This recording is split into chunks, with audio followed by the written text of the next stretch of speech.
একবার গরমের ছুটিতে ঘুরতে গিয়েছিলাম মামার বাড়ি। ট্রেনে করে যেতে যেতে মামার বাড়ি সম্পর্কে ভাবতে লাগলাম।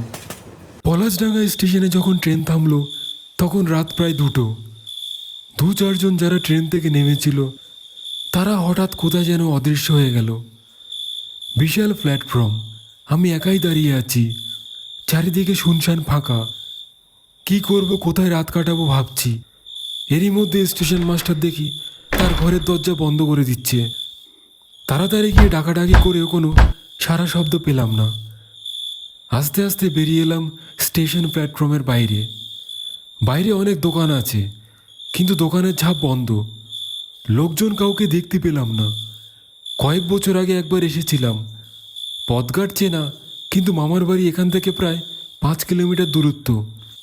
গভীর রাতে একা একা হেঁটে যাব সাহসে দিচ্ছিল না। দাঁড়িয়ে দাঁড়িয়ে ভাবছি, হঠাৎ দেখি 2-3টে খালি রিক্সা এসে দাঁড়ালো। ওদের মধ্যে একজন রিক্সা চালক এগিয়ে এসে বলল, যাবেন বাবু? হাতে যেন চাঁদ পেলাম, মনটা খুশিতে নেচে উঠল। আগ্রহ দেখিয়ে বললাম, যাব, হরিশপুর। চলুন আপনাকে নিয়ে যাই। ভাড়া কত দেবেন? যা হয়। তোমার ভাড়া কত তাই বলো। 5 টাকা দেবেন। আমি অবাক হলাম, এত দূরের পথ, তার উপর গভীর রাত, মাত্র 5 টাকা। তখন চিন্তা ভাবনার বেশি সময় ছিল না, রাজি হয়ে গেলাম। ব্যাগটা রিক্সায় চাপিয়ে নিজে উঠে বসলাম। লোকটি যেই পা দিয়ে প্যাডেলে চাপ দেবে, হঠাৎ একটা ভয়ঙ্কর কণ্ঠস্বর শুনে থমকে দাঁড়িয়ে পড়ল। কিছুটা দূরে দাঁড়িয়ে একটা লোক হুঙ্কার দিয়ে বলল, খবরদার, এক্ষুনি ভেগে যা, না হলে মন্ডু ছিঁড়ে খেয়ে নেব। আমি যতদিন আছি ততদিন এই তল্লাটের চুরি ডাকাতি হতে দেব না।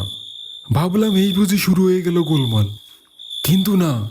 লোকটির কথা শুনে রিক্সা চালকেরা রিক্সা ফেলে দৌড়ে অন্ধকারে অদৃশ্য হয়ে গেল। বিপদের উপর বিপদ, চোর ডাকাত মনে করে থরথর করে কাঁপছি। লোকটি আমার কাছে এগিয়ে এসে দাঁড়ালো। ততক্ষণে আমার বুকের রক্ত ঠান্ডা হয়ে গেল। লোকটি নরম সুরে বলল, আপনার কোনো ভয় নেই, আপনি নির্ভয়ে বসুন। আমার নাম বসন্ত। এই এলাকার সবাই আমাকে চেনে। ওরা ছিল ডাকাত দলের লোক, আপনার সব কিছু লুটেপুটে নিত।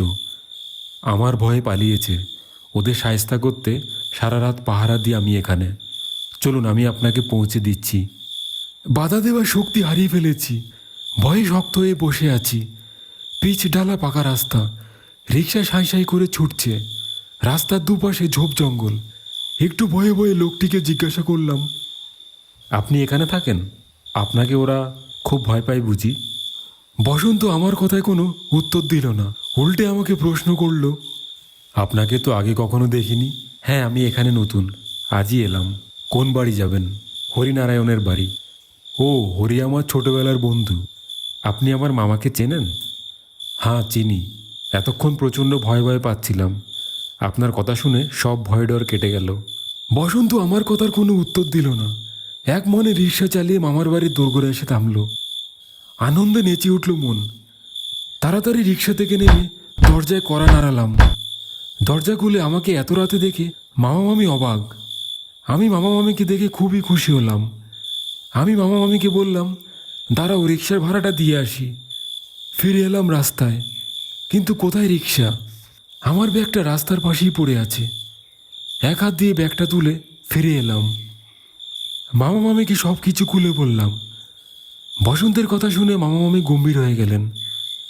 আমি ভীষণ অবাক হলাম, কৌতূহলী চোখে তাকিয়ে রইলাম মামার মুখের দিকে। মামাই প্রথম মুখ খুললেন। বসন্ত আমার ছোটবেলার বন্ধু ছিল। ও ছিল খুব সাহসী, অসুরের মতো শক্তি ছিল তার গায়ে। ওর ভয়ে পাড়ার চুরি ডাকাতি করতে কেউ সাহস পেত না। চোর ডাকাতের খোঁজ পেলেই ও ছুটে যেত, আর ধরে পুলিশের কাছে ধরিয়ে দিত। চোর ডাকাতেরও বসন্তের উপর খুব রাগ ছিল। বসন্তকে খুন করে পথের কাঁটা সরিয়ে ফেলতে চেয়েছিল, কিন্তু পারেনি। বসন্তের আত্মা আজও চোর ডাকাতের পেছনে ঘুরে বেড়ায়। তোকে ডাকাতদের হাত থেকে উদ্ধার করে যে এই বাড়িতে পৌঁছে দিয়েছে, সে কিন্তু মানুষ নয়, সে ছিল বসন্তের আত্মা। আমি মামার কথা শুনে চুপ হয়ে বসে রইলাম।